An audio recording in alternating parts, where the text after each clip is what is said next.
Welcome back to the Pageant project, guys. I'm going to, for this week's, I normally do a Q&A on Thursdays, as many of you will know. But I want to take a bit of a different tact this week, and this is completely unscripted.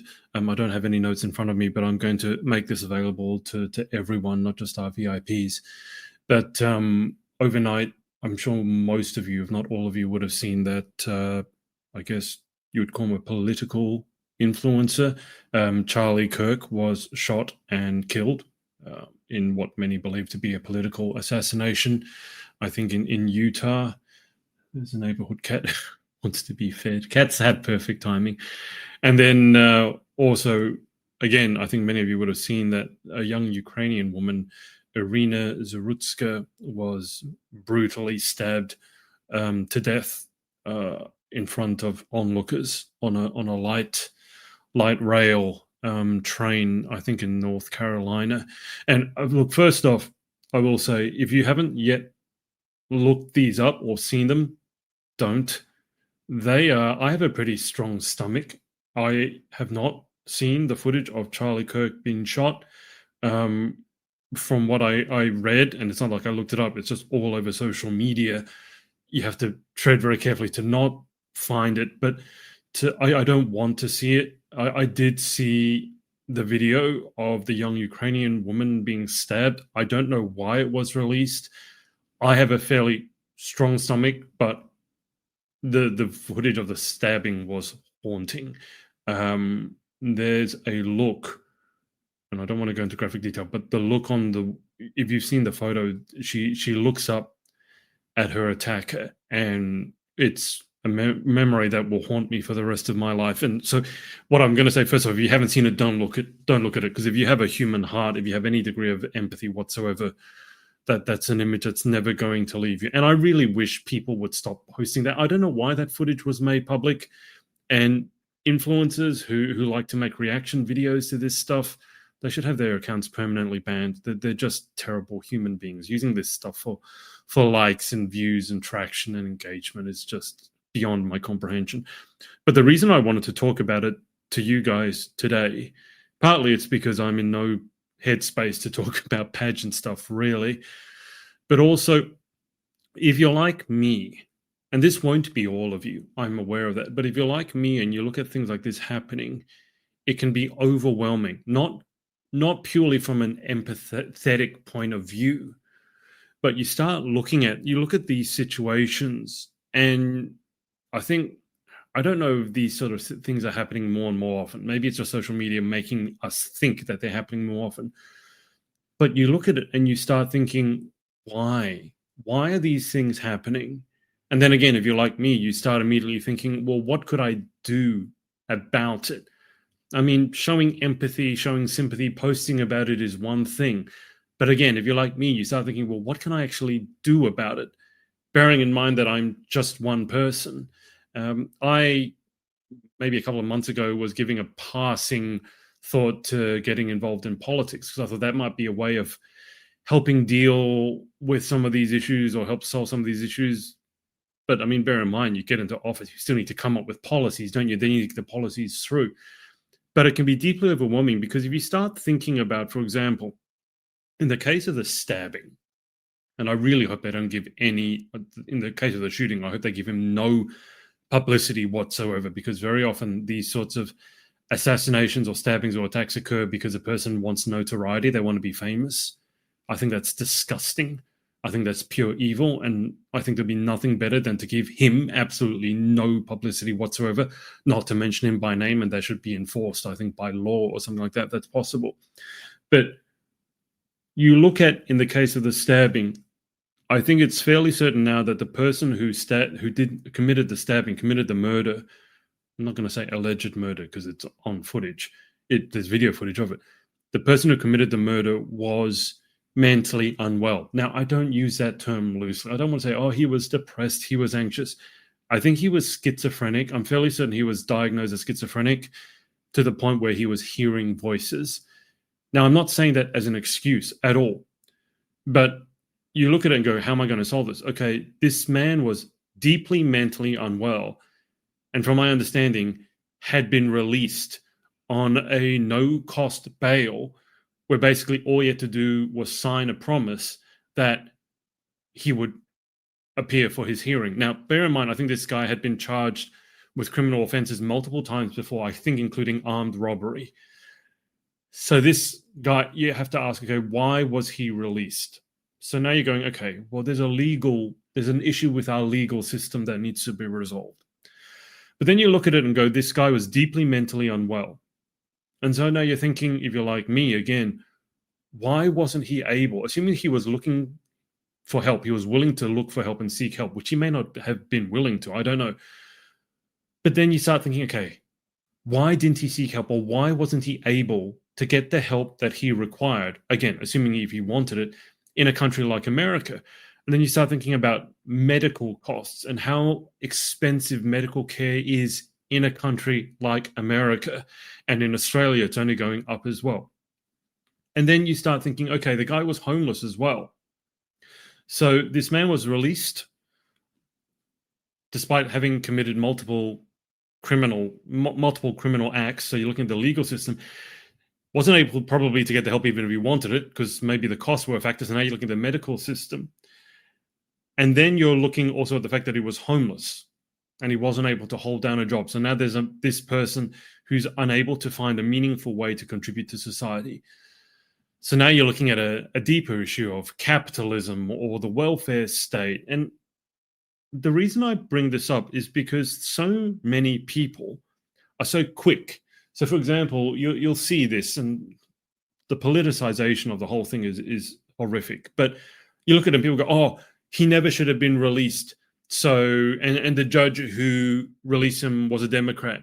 So, all Democrats are evil and this sort of thing. And by the way, I'm not American, but if I was American, I'd be independent. I don't like the idea of voting for someone purely out of loyalty to a party.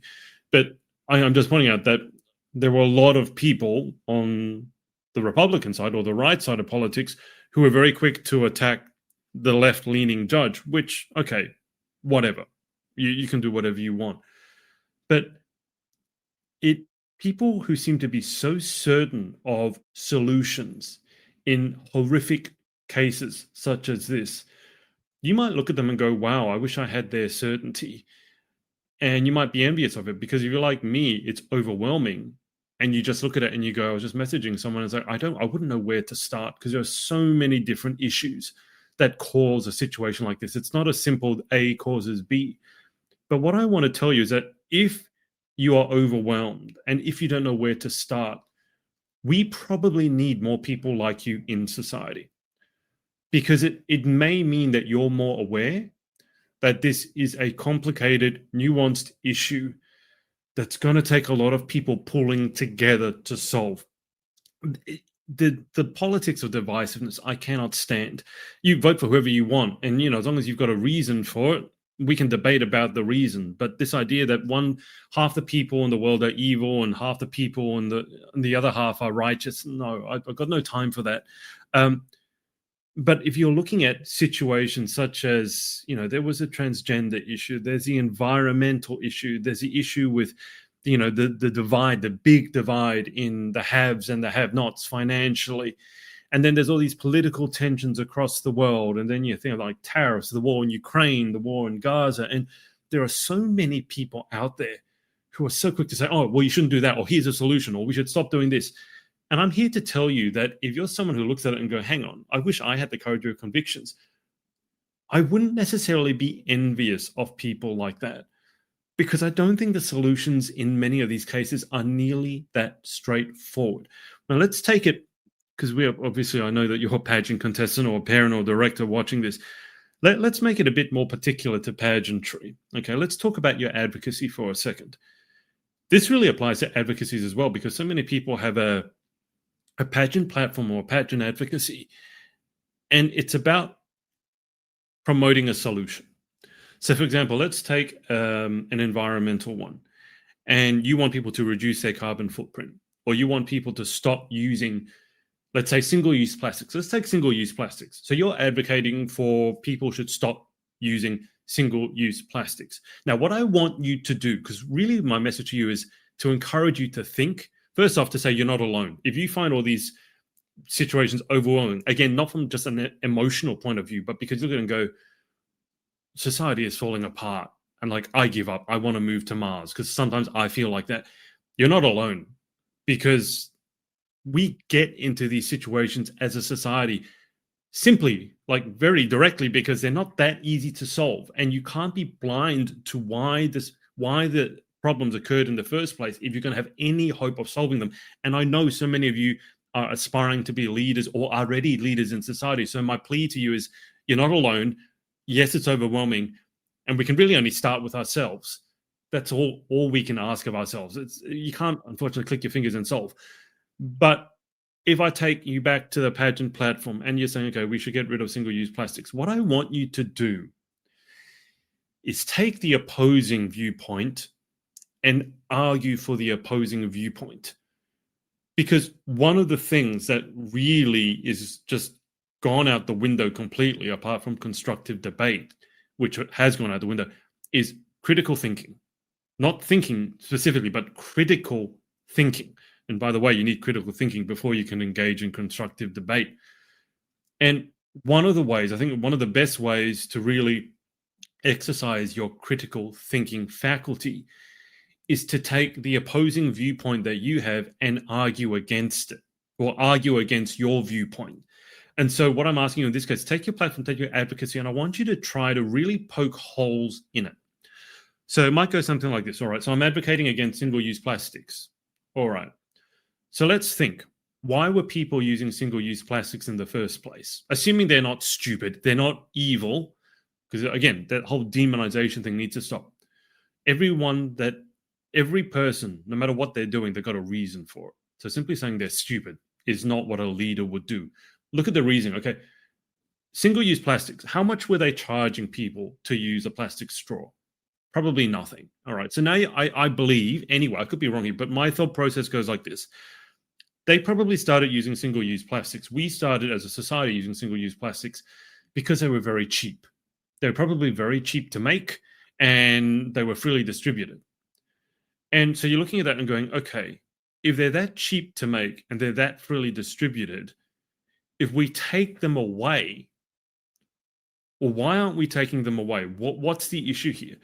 Well, if I look at it, I go, if I take away, let's say, straws or plastic cutlery, replacing them, because like if you're in a restaurant, what are you going to do? You're going to give your customers no cutlery and no straws, so they're going to drink their drinks, just like chug it down, or they're going to eat, their pasta dish with their hands. No, you're going to need to replace the plastic with something else. Okay, does the replacement cost more? We were using single-use plastics probably because they were very cheap. I'm sure they're not good for the environment, but they probably were cheap. So, all right, we're going to have to replace them. The replacement's probably going to have to be more expensive. Okay, it's fair enough that the business would pass that expense on. Expenses go up, I'm going to pass that on to my customers. Some businesses may absorb it, who knows? But bottom line, if you start increasing costs of things like food, like necessities, not luxuries, but necessities, who's going to be most deeply impacted by that? Is it your Elon Musk? Is it your billionaires? No, it's probably going to be the poorest demographic in society. Because for them, an additional 5 cents or 30 cents for using the plastic bag, that may mean something. When you're a millionaire or a billionaire, it probably won't impact you at all. And so the reason I'm pointing this out to you is because I want you to get really good at seeing arguments from both sides and analyzing nuanced debates and conversations and issues. Because I feel in pageantry, it's not just in pageantry, but I'm taking a pageant example because we're pageant people here. I feel there's way too many platforms or advocacies that like to propose solutions that sound good in theory, but when you really think them through, there's a reason that they wouldn't work, or there's a reason that other people have thought about this before and it hasn't been implemented. So regardless of what your platform is, as an intellectual exercise, as a future leader who's going to have some hope of bringing our society really back from the brink, because it's bad. Today is bad. Let's be honest. Regardless of what political persuasion you have, people getting shot in public for speaking their mind, people being stabbed when they haven't done anything by a criminal who was released back on the streets. It's bad. But we don't just want to sit here. We're going to be leaders. We can't just sit here and go, oh, well, we give up. Let's move to Mars. We have to start going, okay, what are we going to do about it? And again, that's where it can become overwhelming, because if you're like me, you're going to go, well, there's this issue, there's that issue, there's this issue. I mean, I'll give you a statistic. There are like a black and white fact. There are a lot of things, well, there are some things in America, for example, that the majority of people want, regardless of political persuasion. There are things in America that the majority of the population want. I think the big example that came to my mind was universal healthcare, or cheaper healthcare, or making your healthcare more accessible. Most people are in favor of that. Why doesn't it go through? And, you can take this to gun control or to education. I think everyone's agreed the education system needs to be better. Why isn't that happening?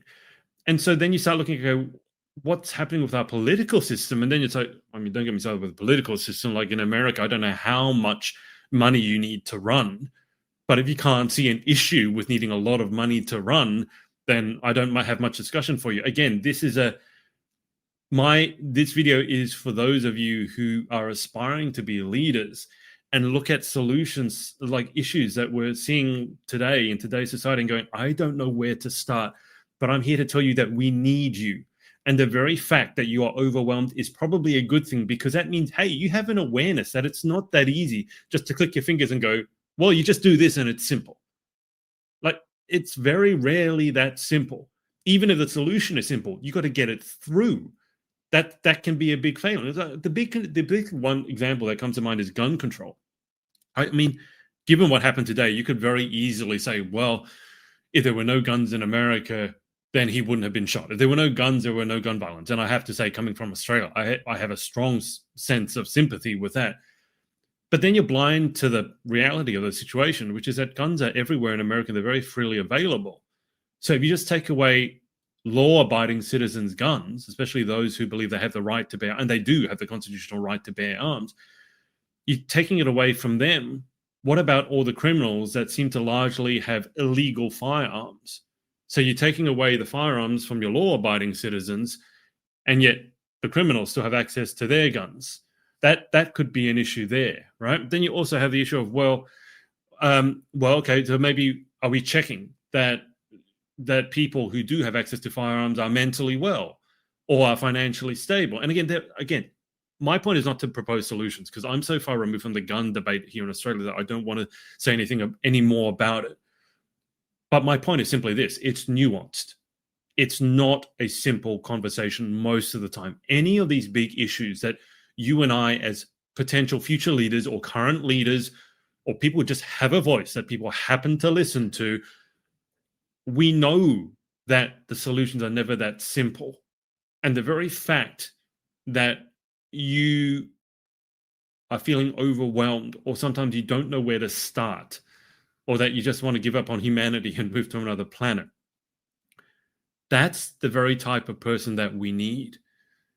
Because I think the fact that you're not really sure where to start shows that you have the humility to realize that these problems are bigger than you, and they're going to need a lot of people coming together to solve.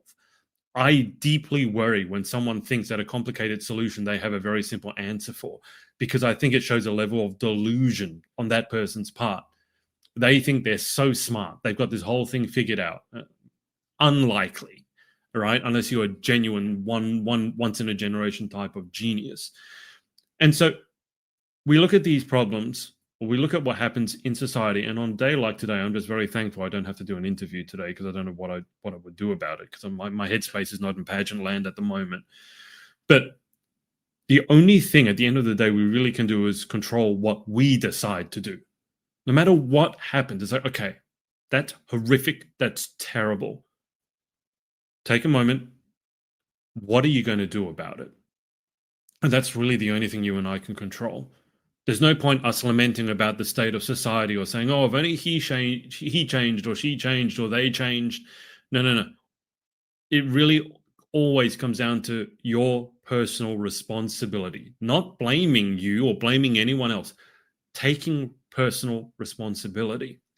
And the skill set that you really can sharpen and need to sharpen as a leader is critical thinking, critical debate, the ability to sit in that, what they call it, cognitive dissonance, where you can have sort of your belief, but then you're also going, okay, hang on, that person believes something different to me, but they're right. And then trying to sort through that, because it's very uncomfortable, because people want a solution. Like, you look at this, people want simplicity and they want labels. Are you Democrat or Republican? It's like, why do you want to know that? Or do you believe transgender women are really women? No. Do you believe in climate change? Like, what does that even mean? People are so quick to want to label people and put people in boxes because they don't want to think. And what I'm begging you to do is go the opposite way, go deep, embrace difficult, because it is difficult. Because once you start thinking through these issues, you realize, hang on, they're really nuanced, they're really layered, they're really complicated, and there's probably reasons. If a problem has become entrenched in society, there's got to be a reason for it. And that reason's probably not that easy to fix, right? And so having that humility to realize I can only do what I can do, and yet still having the courage to go, I can only do what I can do, but I'm still going to do my best to try and contribute to society and solve some of these issues. And look, as a pageant contestant, the easiest place to start is your advocacy. As I said, if your advocacy just promotes a solution that sounds really good in theory but could never work in practice, rethink it. Take the opposite viewpoint to yours, argue against your own platform, poke holes in it, not just to make yourself feel bad, but so that you can strengthen your platform, so that you can have a more realistic solution. And I think that skill set, that practice of embracing the other viewpoint, that's probably actually the reason I sit in front of you today. I thought pageantry was very shallow, and initially, way back when I started. And one of the things I will give myself credit for is I want to explore the other viewpoint before I make my decision, because I don't think you can make a balanced decision until you've heard both points of view. And so I started interviewing pageant girls. I found out actually they're not shallow, they're not stupid. Some of them are. Again, it's nuance, isn't it? Yes, some of them are shallow, but some people in any industry are shallow. That doesn't mean the industry as a whole is shallow. And so, here I am sitting with you 7, 8, almost 10 years later, because I went and explored the other viewpoint. And so this can help you with your platform and advocacy, sure. But it helps with that skill set of critical thinking, being willing to entertain a critical debate, not shying away from it, and tackling some of these really difficult and frankly divisive issues, which, look, in pageantry, we tend to shy away from. Well, I mean, the old adage is you're not supposed to be asked political questions in pageantry, and I understand that. But I don't think on the whole, as a human being, you should be shying away from difficult questions like that. And frankly, I would like to bring some of those harder, more taboo questions into pageantry, because if we're going to put you up as a leader, we want to know that you actually have a thought process and an opinion about these issues. And we want to know why you have that opinion. It's not just enough to have an opinion. We need to know how you arrived at that opinion. And hopefully it's not just because you just thought about it once and went, okay, I'm going this way, or just because you're going with a popular opinion at that time. So I know this has been different to our usual Thursday Q&A. But as I said, I hope you can understand where I'm coming from. And more than that, I really hope the 1% of you maybe who are listening to this and go, yeah, it's bleak and yeah, it's overwhelming. But I do feel you do understand that you have the humility. That's why sometimes it can be overwhelming, because the answers aren't simple. Yet at the same time, simultaneously, you're going to have the courage to try to solve it anywhere. And that's really where I want to finish. I want to stop. And honestly, where I believe sometimes having a faith in something that's more powerful than you can really help. Because on days like today, it can seem like, well, humanity really is just the best thing for the planet would be for humanity not to be here because we're so deeply flawed. But I think that's a very bad, very dark view to have because it's not constructive. I don't think any discussion where it involves removing humanity is is constructive. I think we need to do better. We can do better, and that essentially is my plea to you as leaders, as pageant people, as people who do use their voice, do have a voice, is to do better. We need to take on the responsibility, and many of you do this already. So who am I to tell you this? But the ability to have to critically think, to entertain critical debate, and to listen as well. I mean, to listen to opposing points of view and not demonize them. That's something I think we really need to promote, not only as individuals with our pageant, with our pageant titles and things like that, but also with our pageant platforms, and not making things out to be really simple to solve just because we want the applause. Like saying, oh, people who use plastics, they're evil. And then people go, yay. Or saying that, oh, yeah, I believe in this political, this political figure because, he or she stands for this. And everyone goes, yay. It's like, oh, hang on. Rather than wanting the applause, let's think. Because part of leadership is sometimes you got to do stuff that a lot of people don't like. In fact, I think you could probably argue fairly coherently that there would be many problems in society that we could have solved if people weren't so obsessed with being liked and being popular. I mean, that's one of the problems in, I think, politics is that life cycle of a politician. Even when they get into office, they're already starting to think, well, how do I get voted in next time? Or if they can't get voted in themselves, it's like, well, how do I make sure that my party gets voted in next time? And if you need to put through something that's going to be deeply unpopular, like restricting spending or something like that, there's not much incentive to politically do it unless you really are concerned with doing the right thing, even when it's difficult. So let me leave it there. I hope if you watch this far, it's been of use to some of you. I'm sure it won't have been of any interest to many of you, and that's fine. But I think on a day like today, we need to reflect on how we can do better. What's our personal responsibility that we can take? Not that any one of us individually can solve these problems or stop tragedies from happening, but if each of us can do a little bit better, or each of us can feel a little less alone when it gets really noisy on social media, then maybe there's hope at the end of the tunnel.